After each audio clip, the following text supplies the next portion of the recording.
the spiritual guide or friend, yes, at the end of the day, this is extremely crucial.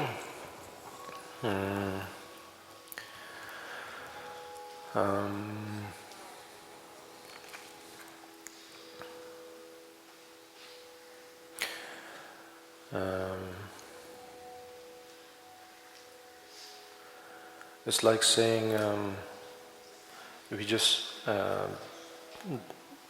put aside the word spiritual, it's like saying it's extremely crucial to have a friend. Yes. Or in a very sort of everyday language context, it's like saying it's extremely important to have somebody. Yeah. So therefore, it can be, I don't know, maybe it could sound extremely interesting. But on the other hand, it could be that need that I was talking earlier, of course for a good cause, with good motivation and intention. It can ruin the best of things. So therefore, it almost sounds like it's as if it's thrown onto ourselves, but that's not really the case. When I say that at the end you have to rely on yourself, because you can only rely too much on a guru. Yeah. Even if you have a mind-reading guru, let's say, yeah, still, it's like a doctor, lawyers. Those are the two things you cannot lie about. Yes, meaning or dentist. Yes, you just cannot lie. Yes, they can completely read your teeth, they can completely read your body, and they can completely read your sort of social pattern completely. You just cannot lie. But that doesn't guarantee that that you will complement well. You know, that the guru or that lawyer guru will complement you, that dentist guru will complement you. There's no guarantee. Yeah. So we have to go to that extreme end, I think, is important. Because we have this sort of habit that once we rely on somebody, that we will totally rely on that person, that we will, almost like as if we will not even walk, we will just sort of hang and we will just be dragged. Like a child, of course, yes? And we almost feel that way. And then if it becomes to that point, if it comes to that, then of course it's a waste of energy for oneself and for one's spiritual friend, you know. Yeah. So therefore, it's not like throwing onto you or throwing onto others or throwing onto oneself, but yeah, one has to rely on oneself. I think that was one of the last messages of Shakyamuni as well, yes. Because otherwise till then Ananda was just completely hanging on to him. That for all those years he was attending him, but he was not realized. Whereas all the others were becoming and became realized, but Ananda wasn't. So even after Buddha passed away, left his breath, and still it didn't do it. So therefore, I think his Shakyamuni's message is quite clear, that one has to rely on oneself, and there are, but you need to respect. Yes, you need to respect, and meaning that not worship, of course, the spiritual guide, but you need to respect his or her quality, guidance. That's it. Yeah. And respect the boundaries also, I suppose. Yeah. Probably in our modern context, maybe that's one of the things. Concerning the boundary, I cannot repeat enough of the analogy that I use, which is the right distance analogy of the earth being at the right distance from the sun, you know. You need the sun, of course, to give life, to give life to everything, flowers, crops, everything, yes. Water, photosynthesis, is it? All of those things. But at the same time, if you are anywhere a little closer, then you experience, well, what we are going to experience in a few months. I mean, after a few days. Yes? And of course, if you are too close, then the examples are like Mercury and Venus. You cannot sustain life. And if you're too far away, again, you cannot sustain life. All the other planets. So therefore, planet Earth is the best way of being a spiritual apprentice, I think. Yeah. Then you get everything that you need without any agenda, without any need, because the earth is not asking for the sun to give life, you know. But at the same time, it's getting it. And the sun is not having any agenda of tomorrow at this hour, at this minute, I have to give life. And the day after, a minute earlier, because it's heading towards summer, you know. So I think that's the main thing, yeah. So it's true for all of these wonderful things to occur, to happen, to take place in our hearts. We do need to depend on a spiritual guide. But at the same time, we cannot be too choosy as well. I think that's a practical thing to know also.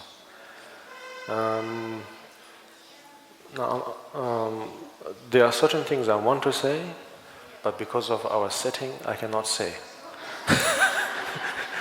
But I'm sure that those things are being discussed about among yourselves.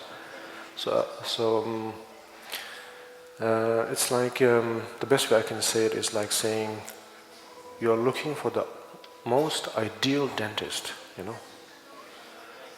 Kind, sweet, funny, because of course at the end the main purpose of finding a dentist is to take care of your teeth, that's it. But, you know, if you become choosy, you know, that dentist has to be funny, has to have good humor, has to have good habits, hygiene, you know, so those sort of things. If you become too choosy about that, then most likely we will not find one at the end. There's 7 billion dentists will not be enough, you know. So, yeah, we cannot be choosy as well. Yeah. So, yeah, we could fall into all of those pitfalls, but that also doesn't mean that we are doomed now. Meaning that because I don't know how to look for a spiritual friend, or because of my habit, it's making me sort of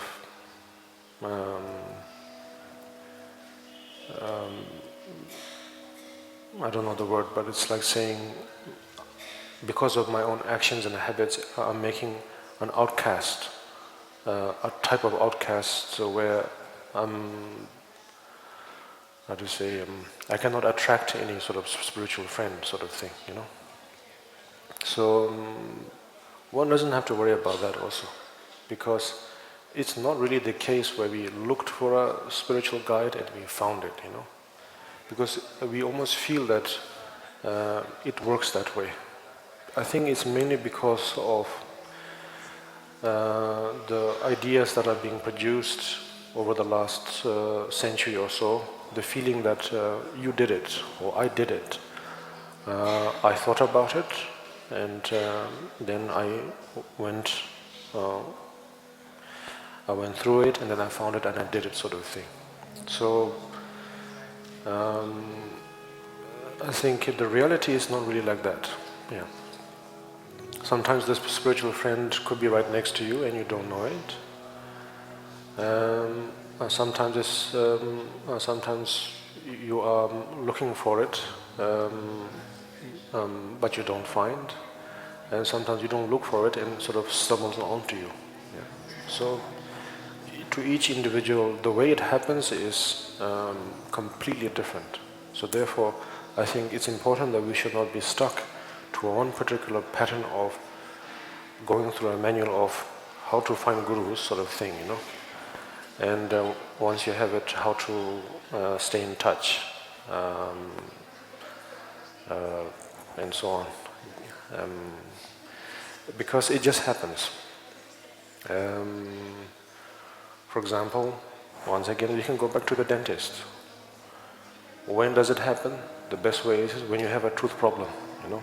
Till then, the dentist could be your neighbor and you just don't know. So the moment you have a toothache, then you begin finding it. So something like that, yeah. So therefore, it often happens, it looks like as if by accidents or coincidences, yeah. So therefore, we don't have to feel that I must have one or find one. And if I don't find it, then despair, you know. Again, I'm not saying be careless and say that when the time is right, it will come. Also, not completely like that also. It's just, you can, like for example, there are many of you, and there are many of others also. All of us are sort of searching for one, of course. Because we feel that we've read so much, heard so much about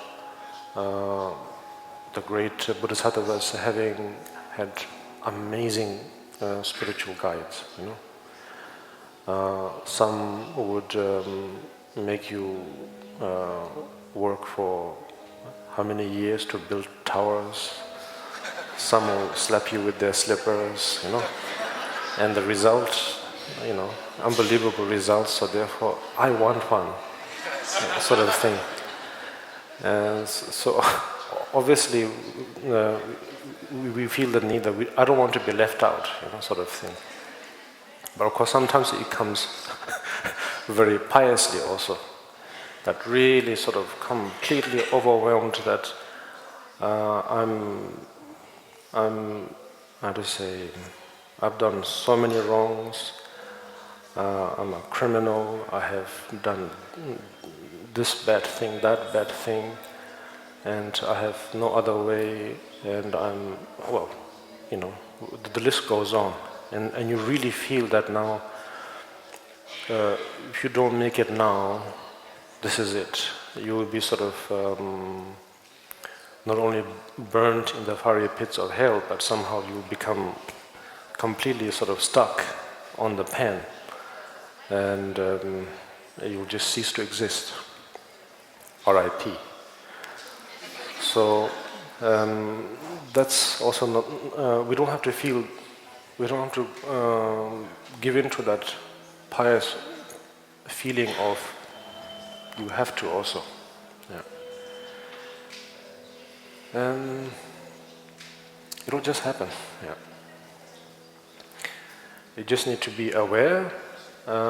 We have the luxury of already having so many hints, having so many cues, and having so many clues about the benefit of having a spiritual friend. I think we have so much luxury by now that we can turn anyone into a guru, actually. Really. Because there are many others who doesn't have the luxury of such knowledge, such hints. And in their state, it's a desperate one, because they really don't know. Yeah. In our case, we are very, very lucky. We know all of this. We know all the shortcuts, detours, everything. So we don't have to feel the need that I have to have one. Yeah, because we just know sort of the weather pattern sort of thing. So when I could catch the rainbow, you know. So therefore, we don't really have to panic that much, but we are allowed to panic for others. Yes. Well, last one, okay. You have time? The question is, you were talking about when we have a difficult situation, we can, or it's comparable with the creation and completion phase of Chenrezig, for example. Right. Could you please, a small example, how to? I want to get the meaning because I think I didn't get the real meaning. On that, yes. Thank you. Yes, I did missed a part on that part. So, yes, I used the Chenrezig practice as a way to describe how to relate to impressive emotions. So, you're right, I should describe a little bit about why I use that analogy.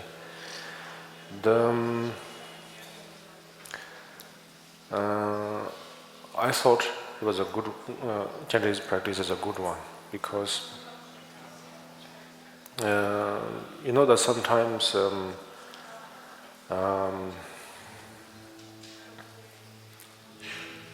I will share one personal experience, which is that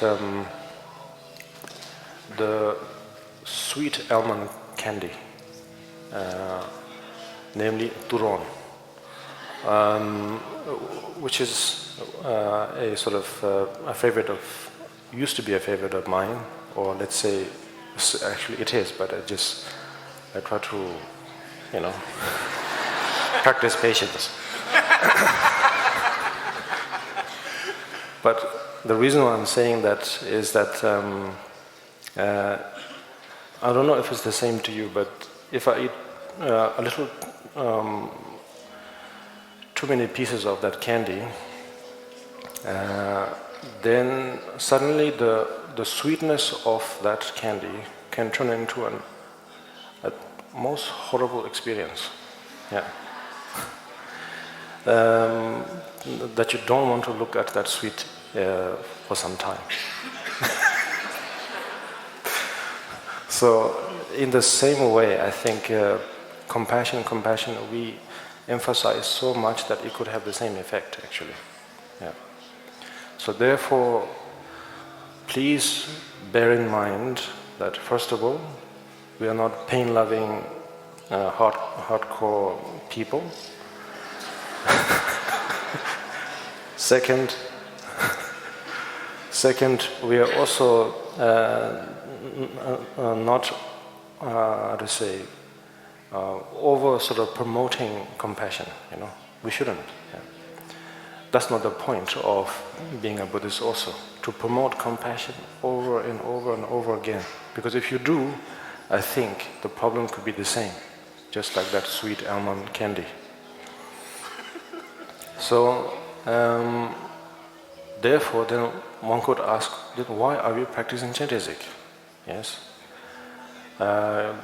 because the horrible taste of the sweet candy, meaning, I think, too much sugar, the effect of the too much sugar, could be maybe seen in the practice of Chenrezig or compassion as becoming too mellow because you practice too much compassion or something. The answer is that we still must, it's still good or interesting to practice Chenrezig. In this case, essential to practice Chenrezig. What is it? it is most sincere, it is most complementary, it is most interesting to practice compassion, in this case via the medium of Gyalwa. Why? Because again, just like fear and anger, it's again one of those, another emotion, that is quite powerful, very impressive. It can captivate you. So therefore, otherwise, if you are cool about it, we can actually practice anger, which we do actually, but we don't know. Controlled anger, sort of. Actually, I had written down a note when I was preparing for this teaching. I had said something like, but this is completely based on humor, so don't take my word for it. I wrote to myself that if you want to work with anger, then practice Dhammapala. If you want to practice, if you want to work with your desire or attachment, then practice Guru Yoga. If you want to work with your, unwisdom or ignorance, then practice idams, So, meaning that we do have also practices based on anger also, but often we don't know. But what is quite, we don't know, and it's also strange to connect. Whereas practice of compassion is easier to connect because it's gentle, it's easy on the eyes, it's easy on the ears, it's easy on everything. So therefore, Gyalwa, So therefore, now,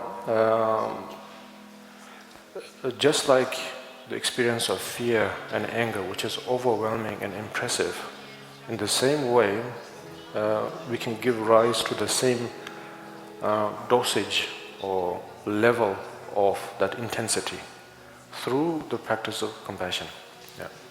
So therefore, we are not really sort of loving that sweetness or compassion. It's just we are giving rise to a sort of almost unbearable, overwhelming something, experience. And then we are trying to somehow now, almost like saying adapt, almost, sort of, not literally adapt, but somehow we are trying to work with it. And we are trying to sort of find a way to go with that current and flow of that experience. So if you are able to do that, then when we experience sort of intense sadness, fear, anger, we will not be overwhelmed. And instead we will be able to somehow work with it. Just as with compassion, we can work with the kindness, So I was trying to sort of convey that part about how to work with fear and emotion through the practice of compassion. Because otherwise, language-wise or thought-wise, conceptual-wise, of course, those are two different things, of course. Actually, it has hardly any relation, actually. Anger and compassion, it's almost the opposite, yes? But at the same time, you can complement it, learn how to use one thing and the same application, the same method can be applied. That's what I thought. Thank you. Thank you.